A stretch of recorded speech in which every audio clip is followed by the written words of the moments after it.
ఇప్పుడు బండి సంజయ్ కొడుకు ఈ మైనర్ పైన అఘాయితం చేసి తప్పించుకునే ప్రయత్నంలో హనీ ట్రాప్ అని చెప్పి ఇంకో విధంగా వారిని భయపెట్టే ప్రయత్నం చేస్తూ వారిని చాలా చిత్రహింసలకు గురి చేసిన సంఘటనలు కూడా మనం చూసినాం ఈ దేశంలో. ఇప్పుడు ఆయనని పోలీసులు కూడా 24 గంటల్లో చర్యలు తీసుకోకుండా సిట్ అనే ఒక వేసి దాని ద్వారా కాలయాపన చేస్తూ ఈ విషయాన్ని మరుగున పడే ప్రయత్నం కూడా చేస్తున్నారు. అది మనం చూస్తూనే ఉన్నాం.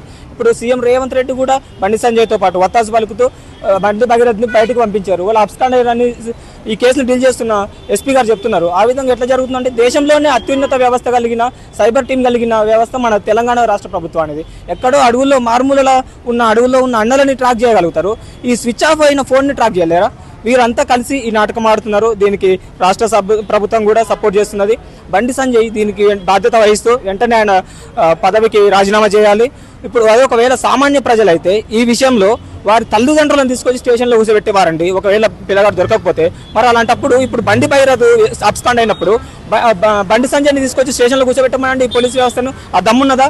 వీళ్ళు ఏం చేస్తున్నారండి? ఇవాళ సామాన్యులకు ఒక న్యాయం, పదవులను వాళ్ళకు ఒక న్యాయమా? ఆర్టికల్ 14 ప్రకారం ప్రతి ఒక్కరు సమానమే. ఈ దేశంలో అందరికీ సమాన హక్కులు ఉన్నాయి కాబట్టి ఇమ్మీడియట్ గా బండి సంజయ్ కొడుకుని తీసుకొచ్చి స్టేషన్లో కూర్చోబెట్టాలి. బిఎన్ఎస్ సెక్షన్స్ ప్రకారం 63, 64 ప్రకారం ఈయన పైన కఠిన చర్యలు తీసుకోవాలి. ఈ ప్రోక్స్ యాక్ట్ని ఇంప్లిమెంట్ చేయాలి. అదేవిధంగా అతన్ని కూడా తీసుకొచ్చి స్టేషన్లో కూర్చోబెట్టకపోతే డీజీపీ గారికి మేము హెచ్చరిస్తున్నాం, ఏఐఎస్ఎఫ్గా హెచ్చరిస్తున్నది ఏంటంటే 24 గంటల్లో డీజీపీ గారు ఈ విషయాన్ని పట్ల చర్యలు తీసుకోకపోతే మేము డీజీపీ ఆఫీస్ని ముట్టడిస్తాం, అదేవిధంగా సీఎం క్యాంప్ ఆఫీస్ని కూడా ముట్టడిస్తామని ఈ సందర్భంగా హెచ్చరిస్తున్నాం. మహిళల కోసం మాట్లాడే మాధవిలత కానీ లేదంటే చౌదరి కానీ సుంకర కానీ వీళ్ళందరూ ఎటుపోయారండి? మహిళల పట్ల వీళ్ళ చిత్తశుద్ధి ఏందండి? కోవా బండ్ గురించి మాట్లాడతారు వీళ్ళు. మహిళల పట్ల ఇట్లాంటి అఘాయితాలు జరిగినప్పుడు మాట్లాడారు బయటకు వచ్చి.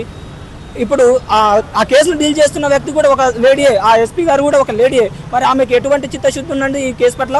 ఒక మైనర్ పైన, ముఖ్యంగా ఒక స్త్రీ పట్ల ఇట్లా జరిగితే ఒక స్త్రీ ఆమె కూడా స్పందించాలి కదా. ఇప్పుడు ఆయన అబ్స్కాండ్ అయిపోయిందని ఆమె చెప్తున్నది. ఇది ఎక్కడిది నమ్మే సత్యంగా ఉన్నది అది.